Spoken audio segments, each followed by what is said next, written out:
পড়তাম তখন সপ্তাহে 2 বার ওনার বাসায় ভাত খেতাম, খালাম্মার ওখানে, চাচির ওখানে গিয়ে, বড় ভাইয়ের মতো। ছোট ভাই হিসাবে আমি তার অনেক অনেক সফলতা কামনা করি। সে অনেক নাম করা মানুষ হোক, আওয়ামী লীগে অনেক নাম করা নেতা হোক, মন্ত্রী হোক, এটা আমি কামনা করি আন্তরিকভাবে। কাজল ভাইয়ের সাথে তো আমি, ওনার ছোট 2 ভাই হচ্ছে আমার বন্ধু শাহিন এবং তুহিন, আমরা একই সাথে কক্সবাজার সরকারি উচ্চ বিদ্যালয়ে পড়েছি। আবার কাজল ভাইও কক্সবাজার সরকারি উচ্চ বিদ্যালয়ের আমাদের সিনিয়র বড় ভাই। তো সুতরাং পারিবারিক ভাবে, সামাজিক ভাবে তো আমরা একই সূত্রে কাটা।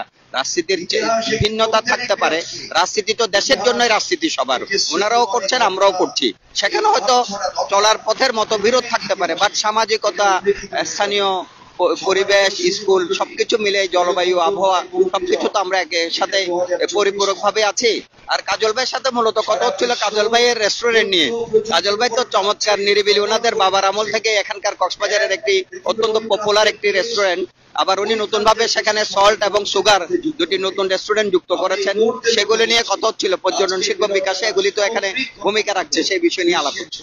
আমার পাশে আমার প্রতিবেশী, আমার ছোট ভাই যোগ্য এমপি আশিকুল্লাহ রফিক সাহেব আছেন, এবং ওনাদের কারণেই কিন্তু ওনার এলাকায় মহেশখালীতে এখন অনেক সমৃদ্ধ পথে। আর ব্যক্তিগতভাবে আশিকুল্লাহ রফিক সাহেবও খুবই ভালো মানুষ এবং আমার ছোট ভাইয়ের মতো প্রতিবেশীও। তো আমি তার আরো উত্তরোত্তর সফলতা কামনা করি। আর আমরা আমাদের রাজনীতি বাসায় রেখে এসেছি।